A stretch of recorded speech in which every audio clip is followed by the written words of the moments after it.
दोस्तों, महाराष्ट्र में एक और नया एयरपोर्ट बनकर के तैयार हो गया है और वो ओपन होने जा रहा है। 16 अप्रैल को इसे ओपन किया जाएगा। अगर आप सोच रहे हैं कि हम नवी मुंबई इंटरनेशनल एयरपोर्ट की बात कर रहे हैं तो गाइस आपको बता दें, नहीं, नवी मुंबई इंटरनेशनल एयरपोर्ट अलग है। वो तो पूरे भारत का दूसरा सबसे बड़ा एयरपोर्ट है जो 1-2 महीने बाद ओपन होगा। हम लोग महाराष्ट्र के एक और नए एयरपोर्ट की बात कर रहे हैं जो कि बनकर के तैयार हो गया है। 1 सप्ताह के अंदर उसे ओपन कर दिया जाएगा। तो आइए जानते हैं ये कौन सा नया एयरपोर्ट है, कहाँ पर इसे बनाया गया है, क्यों बनाया गया है, किन लोगों को इससे क्या फायदा होगा, आखिर महाराष्ट्र में इतने एयरपोर्ट क्यों बन रहे हैं। नमस्कार and welcome to all India project. मैं हूं विकास।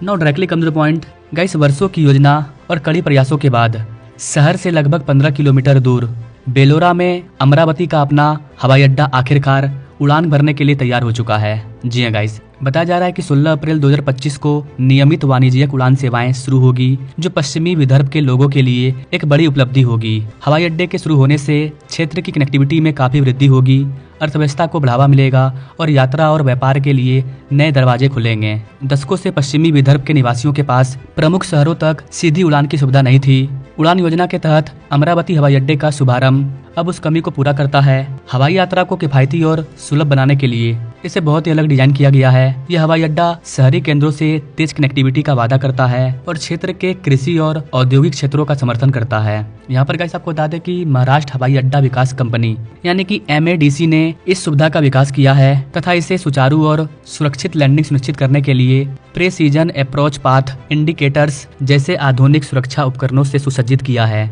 एयर इंडिया की सहायक कंपनी अलायंस एयर द्वारा संचालित पहली उड़ान अमरावती को मुंबई से जोड़ेगी। 72 सीटों वाला यह विमान अपनी पहली यात्रा के लिए पहले से ही पूरी तरह से बुक है। टिकट की कीमत मात्र 21 रुपये है, जो ज्यादा यात्रियों के लिए हवाई यात्रा को एक व्यवहार विकल्प बनाता है। अलायंस एयर इस मार्ग पर सप्ताह में 3 बार सोमवार, बुधवार और शुक्रवार को उड़ान भरेगी, जिससे यात्रा का समय सड़क या रेल द्वारा 8 घंटों से घटकर हवाई मार्ग से 2 घंटे से भी कम हो जाएगा। क्षेत्रीय अर्थव्यवस्था की बढ़ावा की बात करें तो उम्मीद है कि यह हवाई अड्डा स्थानीय अर्थव्यवस्था के लिए बड़ा बदलाव साबित होगा।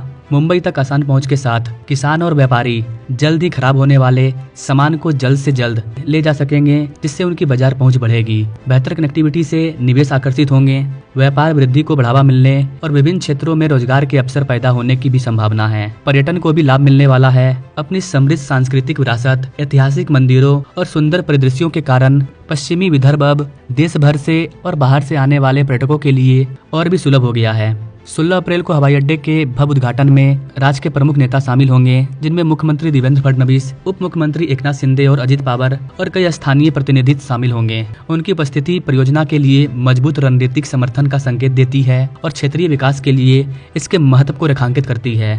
समुदाय ने हवाई अड्डे को एक परिवर्तनकारी कदम के रूप में स्वागत किया है तथा इसे लंबे समय से अपेक्षित बुनियादी ढांचे का उन्नयन माना है, जिससे व्यापक लाभ मिलने की उम्मीद है। अमरावती एयरपोर्ट के लिए यह बस शुरुआत है। हवाई यात्रा की मांग लगातार बढ़ रही है। भविष्य में विस्तार और अतिरिक्त उड़ान भी सामने हैं। सरकार की उड़ान योजना द्वारा समर्थित और आधुनिक बुनियादी ढांचे से सुसज्जित यह एयरपोर्ट महाराष्ट्र के बढ़ते परिवहन नेटवर्क में महत्वपूर्ण भूमिका निभाने के लिए तैयार है। अमरावती और आसपास के क्षेत्रों के लिए 16 अप्रैल का दिन न केवल उड़ानों के शुभारंभ का दिन होगा, बल्कि संपर्क, वाणिज्यिक और सुविधा के क्षेत्र में एक नए युग की शुरुआत का दिन भी होगा। इस एयरपोर्ट के इतिहास की बात करें गाइस तो हवाई अड्डे का निर्माण मूल रूप से 1992 में ब्राउनफील्ड हवाई अड्डे के रूप में किया गया था और इसका उपयोग गैर अनुसूचित उड़ान संचालन के लिए किया जाता था। तब से लेकर के अब तक व्यापक उन्नयन हुआ है, जिसमें 1850 मीटर लंबा और 45 मीटर चौड़ा एक नया विकसित रनवे, 2 NTR-72 या इसी तरह के विमानों को समायोजित करने में सक्षम अतिरिक्त एप्रॉन सुविधाएं और CRJ-200 या इसी तरह के विमानों के लिए एक समर्पित पार्किंग स्टैंड शामिल है। उन्होंने कहा कि नाइट लैंडिंग सुविधा विकसित की जा रही है और इस साल के अंत तक इसका काम पूरा हो जाएगा। 2623 वर्ग मीटर के आकार वाले नवनिर्मित टर्मिनल भवन में एक बार में 100 आने वाले यात्रियों और 100 प्रस्थान करने वाले यात्रियों को संभालने की क्षमता है। हवाई अड्डे पर परिचालन सुरक्षा और दक्षता बढ़ाने के लिए 26 मीटर ऊंचा एक अत्याधुनिक air traffic control ATC tower भी है। इसके अलावा अमरावती हवाई अड्डे पर air India flight training organisation यानी कि FTO का निर्माण चल रहा है, जिसके 2025 के अंत तक पूरे होने की उम्मीद है। यहाँ पर आपको बता देगा इसकी यह दक्षिण एशिया का सबसे बड़ा FTO होगा, जिसमें उन्नत पायलट प्रशिक्षण कार्यक्रमों की सुविधा के लिए 34 प्रशिक्षण विमान होंगे। टाइम्स ऑफ इंडिया की रिपोर्ट के अकॉर्डिंग यह हवाई अड्डा करीब 2 साल पहले परिचालन के लिए तैयार हो जाना चाहिए था। विदर्भ में नागपुर के रूप में केवल एक वाणिज्यिक हवाई अड्डा है। अमरावती हवाई अड्डा एक RCS हवाई अड्डा है और छोटी एयरलाइनें इसका लाभ उठा सकती है, बशर्ते MADC उनके साथ उचित बातचीत करे और हवाई अड्डे का संरक्षण करे। इसकी पहली उड़ान बहुत ही इंपॉर्टेंट है क्योंकि यह आगे का मार्ग प्रशस्त करेगी और बताया जा रहा है कि 16 अप्रैल को पहली उड़ान इस एयरपोर्ट से भरी जाएगी।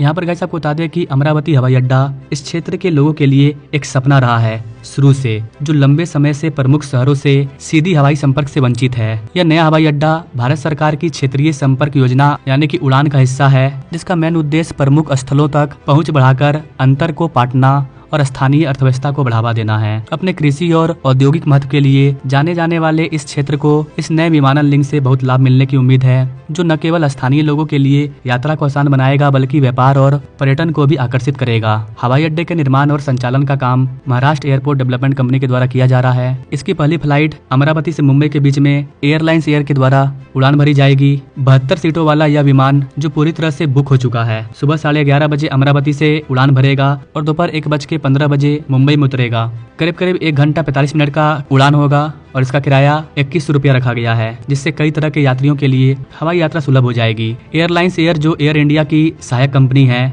अमरावती और मुंबई के बीच में सप्ताह में 3 बार उड़ानें संचालित करेगी, सोमवार, बुधवार और शुक्रवार को। उड़ान का शेड्यूल सुविधाजनक है। मुंबई अमरावती की उड़ान दोपहर 2:30 बजे रवाना होगी और शाम 4:20 बजे अमरावती पहुंचेगी।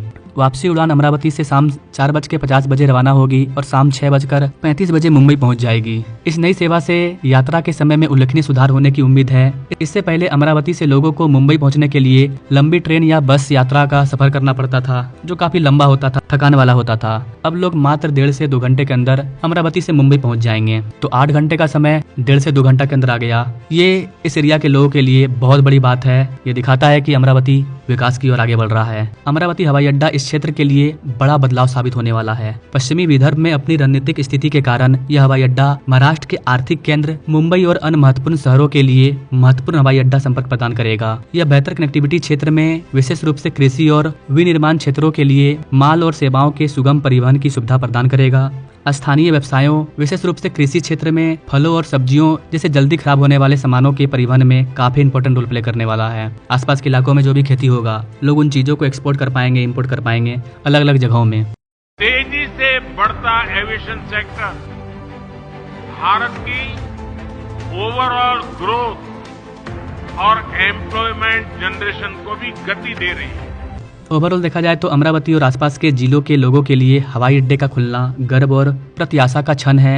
यह यात्रा व्यापार और विकास के लिए नए रास्ते खोलने का वादा करता है, जो पश्चिमी विदर्भ के इतिहास में एक नया अध्याय शुरू करेगा। अपनी आधुनिक सुविधाओं, रणनीतिक स्थान और सरकारी समर्थन के साथ अमरावती हवाई अड्डा इस क्षेत्र के परिवहन नेटवर्क में एक प्रमुख खिलाड़ी बनने की स्थिति में है, जिससे न केवल स्थानीय आबादी बल्कि पूरे महाराष्ट्र राज्य को लाभ होगा। बाकी गाइस, आप महाराष्ट्र के इस नए एयरपोर्ट के बारे में क्या कहना चाहेंगे? आप अपने राय कमेंट बॉक्स में जरूर दीजिए और ऐसे ही इंटरेस्टिंग न्यू डेवलपमेंट प्रोजेक्ट के बारे में जानने के लिए हमारे चैनल से जुड़िए। Now thanks for watching. मिलेंगे अपने लोग अगले वीडियो में, तब तक के लिए जय हिंद।